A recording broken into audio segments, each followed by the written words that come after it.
ನಮಸ್ಕಾರ ಕನ್ನಡಿಗರೇ. ಈಗೇನು ನೀವು 4-5 ದಿನದಿಂದ ನೋಡ್ತಾ ಇದ್ದೀರಾ, ಸೌಜನ್ಯ ಕೇಸ್ ಬಗ್ಗೆ ಸಮೀರ್ ಅವರು ಮಾಡಿರುವಂತಹ ವಿಡಿಯೋ 1 ಕೋಟಿಗೂ ಅಧಿಕ ವೀಕ್ಷಣೆಯನ್ನು ಪಡೆದಿದೆ. ತಪ್ಪು ಯಾರೇ ಮಾಡಿರಲಿ, ತಪ್ಪು ತಪ್ಪೆ.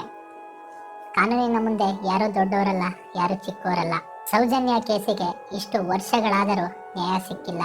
ಇನ್ನು ಮುಂದೆ ಆದರೂ ಸೌಜನ್ಯ ಕೇಸ್ಗೆ ನ್ಯಾಯ ಸಿಗಲಿ ಅಂತ ಹೇಳ್ತಾ ಈ ವಿಡಿಯೋನ ಸ್ಟಾರ್ಟ್ ಮಾಡ್ತಾ ಇದ್ದೀನಿ. ಈ ವಿಡಿಯೋ ಮಾಡ್ತಿರೋ ಉದ್ದೇಶ ಇಷ್ಟೇ. ನಮ್ಮ ಧರ್ಮಸ್ಥಳ ಹಿಂದೂ ದೇವಾಲಯವ ಅಥವಾ ಜೈನ ದೇವಾಲಯವ ಎಂದು ಈ ವಿಡಿಯೋದಲ್ಲಿ ತಿಳಿಸ್ತಾ ಹೋಗ್ತೀವಿ ನೋಡಿ. ಕರ್ನಾಟಕದ ಧರ್ಮಸ್ಥಳ ಎಂಬ ಪ್ರಶಾಂತ ಪಟ್ಟಣದಲ್ಲಿರುವ ನಮ್ಮ ಈ ಧರ್ಮಸ್ಥಳ ದೇವಾಲಯವು ಶಿವನ ಒಂದು ರೂಪವಾದ ಮಂಜುನಾಥನಿಗೆ ಅರ್ಪಿತವಾದ ಪೂಜ್ಯ ಯಾತ್ರಾ ಸ್ಥಳವಾಗಿದೆ. ಕರ್ನಾಟಕದಲ್ಲಿ ಅತಿ ಹೆಚ್ಚು ಶಿವ ಭಕ್ತರನ್ನು ಹೊಂದಿರುವಂತಹ ದೇವಸ್ಥಾನವೆಂದರೆ ಈ ನಮ್ಮ ಧರ್ಮಸ್ಥಳ. ಧರ್ಮಸ್ಥಳದ ಕುರಿತು ಸಾಕಷ್ಟು ನಂಬಿಕೆಯನ್ನು ಭಕ್ತಾದಿಗಳು ಹೊಂದಿದ್ದಾರೆ. ಧರ್ಮಸ್ಥಳ ಮಂಜುನಾಥನ ದರ್ಶನ ಪಡೆದರೆ ಜೀವನದಲ್ಲಿ ಧನಪ್ರಾಪ್ತಿಯಾಗುತ್ತದೆ ಎಂದು ಎಷ್ಟೋ ಜನ ನಂಬಿದ್ದಾರೆ. ಮುಂದಿನ ಜೀವನಗಳಲ್ಲಿ ಸಕಾರಾತ್ಮಕ ಅಂಶಗಳೇ ಇರುತ್ತದೆ. ಎಷ್ಟೇ ಸಮಸ್ಯೆಗಳಿದ್ದರೂ ಎಲ್ಲ ನಿವಾರಣೆಯಾಗುತ್ತದೆ ಎಂದು ನಮ್ಮ ಈ ಧರ್ಮಸ್ಥಳ ಭಕ್ತರು ನಂಬಿದ್ದಾರೆ. ರಾಜ್ಯದ ಅತ್ಯಂತ ಪುರಾತನ ದೇವಾಲಯ ಈ ನಮ್ಮ ಧರ್ಮಸ್ಥಳವಾಗಿದೆ. ಧರ್ಮಸ್ಥಳ ದೇಗುಲವನ್ನು 800 ವರ್ಷಗಳ ಹಿಂದೆ ನಿರ್ಮಿಸಲಾಗಿತ್ತು. ಜೈನ ಬಂಟ ಸಮುದಾಯವು ಈ ದೇಗುಲವನ್ನು ಆರಂಭಿಸಿದ್ದು ಈ ಪುಣ್ಯಕ್ಷೇತ್ರ ಧರ್ಮಸ್ಥಳವನ್ನು ಧರ್ಮ ನೆಲೆಸಿದ ಸ್ಥಳವೆಂದು ಕರೆಯಲಾಗುತ್ತದೆ. ಈ ಸ್ಥಳದಲ್ಲಿ ಸಾಕ್ಷಾತ್ ಪರಶಿವನ ನೆಲೆಸಿದ್ದಾನೆಂದು ಹೇಳಲಾಗುತ್ತದೆ. ಈ ದೇವಾಲಯದ ಗರ್ಭಗುಡಿಯ ಒಳಗೆ ವೈಷ್ಣವ ಪೂಜಾರಿಗಳನ್ನು ಹೊರತುಪಡಿಸಿ ಇನ್ಯಾರಿಗೂ ಅವಕಾಶವಿಲ್ಲ. ಧರ್ಮಸ್ಥಳದ ದೇವಾಲಯದ ಮೂಲವು 800 ವರ್ಷಗಳಷ್ಟು ಹಿಂದಿನದು. ಒಂದು ದಂತಕಥೆಯ ಪ್ರಕಾರ ಈ ಪ್ರದೇಶವನ್ನು ಕುಡುಮ ಎಂದು ಕರೆಯಲಾಗುತ್ತಿತ್ತು ಮತ್ತು ಇದನ್ನು ಜೈನ ಮುಖ್ಯಸ್ಥರಾದ ಹೆಗ್ಗಡೆ ಕುಟುಂಬವು ಆಳುತ್ತಿತ್ತು. ಸ್ಥಳೀಯ ದೇವತೆ ಅಣ್ಣಪ್ಪ ಸ್ವಾಮಿ ಮುಖ್ಯಸ್ಥನಿಗೆ ಶಿವಲಿಂಗವನ್ನು ಸ್ಥಾಪಿಸಲು ಮಾರ್ಗದರ್ಶನ ನೀಡಿದ್ದಾನೆಂದು ಇಲ್ಲಿ ನಂಬಲಾಗಿದೆ. ಜೈನ ಆಡಳಿತದ ಹೊರತಾಗಿಯೂ ದೇವಾಲಯವು ವೈದಿಕ ಹಿಂದೂ ಸಂಪ್ರದಾಯಗಳನ್ನು ಎತ್ತಿ ಹಿಡಿಯುತ್ತಿದೆ.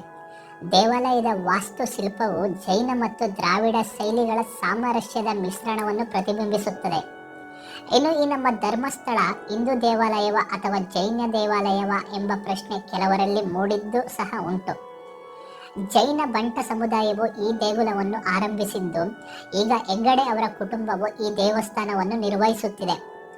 ವೈಷ್ಣವ ಪೂಜಾರಿಗಳು ಶಿವನನ್ನು ಇಲ್ಲಿ ಪೂಜಿಸುತ್ತಿರುವುದರಿಂದ ಇದು ಶಿವನ ಅಚ್ಚುಮೆಚ್ಚಿನ ಸ್ಥಳ ಎಂದು ಭಕ್ತರ ನಂಬಿಕೆ.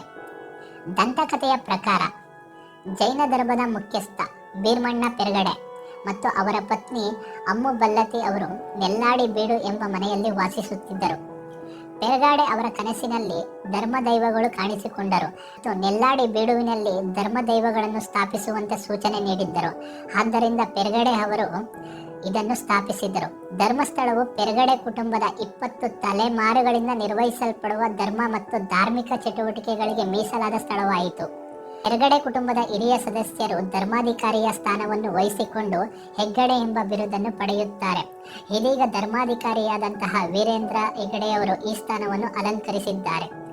ಧರ್ಮಸ್ಥಳದ ದಕ್ಷಿಣ ಕನ್ನಡ ಜಿಲ್ಲೆಯ ಬೆಳ್ತಂಗಡಿ ತಾಲೂಕಿನಲ್ಲಿರುವ ಈ ಶಿವನ ಕ್ಷೇತ್ರ ಅಂದಿನಿಂದ ಇಂದಿನವರೆಗೂ ಹೆಗ್ಗಡೆ ಕುಟುಂಬದವರೇ ದೇವಸ್ಥಾನದ ಜವಾಬ್ದಾರಿಯನ್ನು ಹೊತ್ತುಕೊಂಡಿದ್ದಾರೆ. ಸಾಕಷ್ಟು ಜನ ಭಕ್ತಾದಿಗಳು ಧರ್ಮಸ್ಥಳವನ್ನು ಹಿಂದೂ ದೇವಾಲಯ ಎಂದು ನಂಬಿದ್ದಾರೆ.